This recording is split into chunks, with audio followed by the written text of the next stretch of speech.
Selamat siang pemirsa, kembali lagi bersama saya Muhammad Rizkianto. Selama beberapa menit ke depan, saya akan menemani siang Anda dengan berita-berita teraktual, tajam, dan terpercaya yang telah dikemas dalam Wartas Manisa. Selengkapnya hanya di Wartas Manisa. Penolakan tegas pindah ibu kota negara justru dari warga Kalimantan Timur. 18 Januari 2022, RUU IKN disahkan dalam paripurna DPR RI setelah mengalami proses pembahasan di DPR, Parlemen DPR, beserta pemerintah. RUU yang menyangkut pembangunan ibu kota baru tersebut menuai banyak polemik dari masyarakat. Masyarakat menolak pemindahan ibu kota dikarenakan mereka khawatir akan membawa dampak buruk bagi lingkungan hutan yang ada di Kalimantan Timur. Karena otomatis akan ada pembukaan lahan baru untuk diubah menjadi pusat kota. Selain itu, alasan masyarakat tidak setuju dengan pemindahan ibu kota baru ini, lantaran mereka tidak ingin mega proyek ibu kota baru berpotensi akan menggusur lahan-lahan masyarakat adat, terutama masyarakat adat suku Balik dan suku Pasar, serta warga transmigran yang sudah lama menghuni di kawasan 256.000 hektar.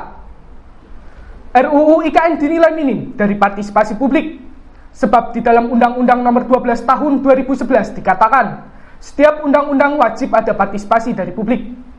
Penetapan pemindahan ibu kota negara ke Kalimantan Timur pun dianggap keputusan politik tanpa dasar yang jelas, tidak partisipatif, dan tidak transparan. Untuk itu, koalisi menyerukan aksi boikot untuk menolak RUU IKN. Koalisi menilai bahwa konsultasi publik yang dilakukan oleh DPR RI itu sangat tertutup, cenderung dipaksakan, serta tidak melibatkan masyarakat, terutama warga di kawasan rencana megaproyek IKN. Beralih ke berita selanjutnya, pemirsa.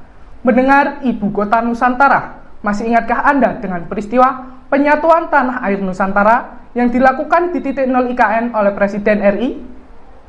Presiden Republik Indonesia, Bapak Joko Widodo dan Ibu Iriana Joko Widodo tiba di kawasan titik 0 km Ibu Kota Nusantara di Kabupaten Penajam Pasar Utara, Provinsi Kalimantan Timur pada Senin 14 Maret 2022 sekitar pukul 09.37 waktu Indonesia Tengah.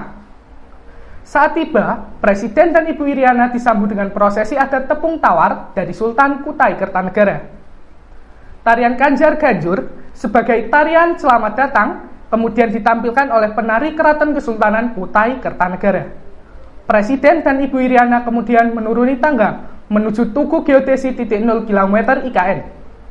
Lagu kebangsaan Indonesia Raya langsung berkumandang begitu Presiden Jokowi dan Ibu Iriana tiba di lokasi Tugu titik 0 km. Setelah itu, simbolisasi penyatuan tanah air Nusantara dilakukan. Para gubernur atau yang mewakili dari 34 provinsi kemudian menyerahkan tanah dan air yang telah dibawa dari masing-masing daerah kepada Presiden Jokowi. Selanjutnya, Kepala Negara menyatukan di dalam sebuah wadah berwarna emas, bejana Nusantara.